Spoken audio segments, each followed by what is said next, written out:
हरे कृष्णा। आइए हम आज एकादशी की कथा, जो परिवर्तनीय एकादशी पद्मा एकादशी है, उसकी कथा आज ही सुन लेते हैं। एकादशी कल बुधवार 3 सितंबर को है।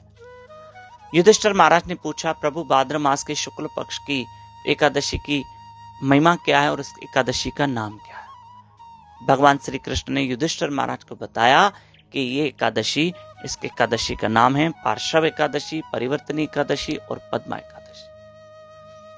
अब ये एकादशी जो जीव के समस्त पापों को नष्ट कर देती है, मोक्षदायिनी एकादशी है।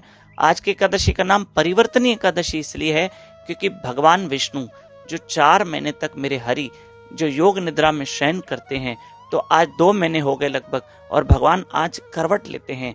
भगवान के शयन में आज योग निद्रा में एक परिवर्तन आता है, इसलिए परिवर्तनीय एकादशी नाम है।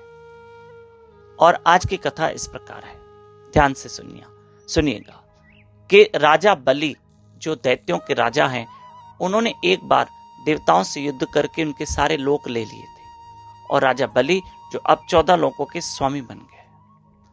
फिर भगवान विष्णु देवताओं का अधिकार लेने के लिए, उनके लोक लौटाने के लिए, भगवान विष्णु वामन रूप धर के बलि के पास गए और बलि से 3 पग भूमि दान में लेना चाहिए। बलि ने जब 3 पग भूमि दान का संकल्प किया, तुरंत भगवान ने विराट रूप धारण करके 2 पग में बलि से 14 लोक ही ले लिए। अब बलि बताओ तीसरा पग कहां रखूं? तो बलि ने कहा, मेरे सर पे आज से मैं भी आपके हवाले होता हूं। यह है आज की एकादशी की कथा। और भगवान ने सारे लोक लेकर जो देवताओं के थे वो देवताओं को दिए, और बलि का सुतल लोक भी भगवान ने ले लिया पर बलि को वापस कर दिया।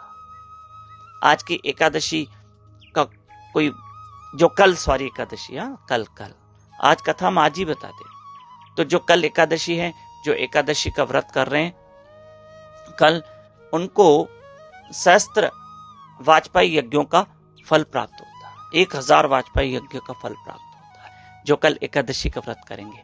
कल एकादशी है, आप जरूर एकादशी का व्रत करना। कल हमें एकादशी के दिन क्या करना है? खूब भजन, नाम, सिमरन, कथा, कीर्तन, अच्छे कर्म करने हैं। कल ब्रह्म मुहूर्त पे जरूर उठिएगा, पूरी कोशिश कीजिएगा। यूट्यूब चैनल दामोदर दास पे लाइव रहकर हमारे साथ जब करे हरि कथा सुने, जरूर अपनी एकादशी सफल करें। सुबह 4:30 से 5:30 बजे ब्रह्म मुहूर्त में हमारे साथ उठना। 7 सितंबर से पितृपक्ष आरंभ हो रहे हैं।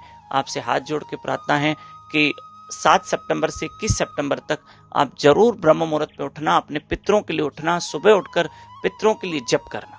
इससे आपके पितरों की मुक्ति होगी, मोक्ष होगा। सुबह 4:30 बजे उठ के आप जरूर उठना। हम गरुड़ पुराण पे चर्चा करने वाले हैं। गरुड़ पुराण पे कथा होगी, भागवत पुराण पे कथा होगी, भगवत गीता पे कथा होगी। हम रोज पितरों को अर्पण करेंगे। आप अपने पितरों के लिए कथा भी करवा सकते हैं, हाँ, उस दिन सुबह ब्रह्म मुहूर्त में, और आप अपने पितरों के लिए प्रार्थना भी करवा सकते हैं। धन्यवाद। हरे कृष्ण।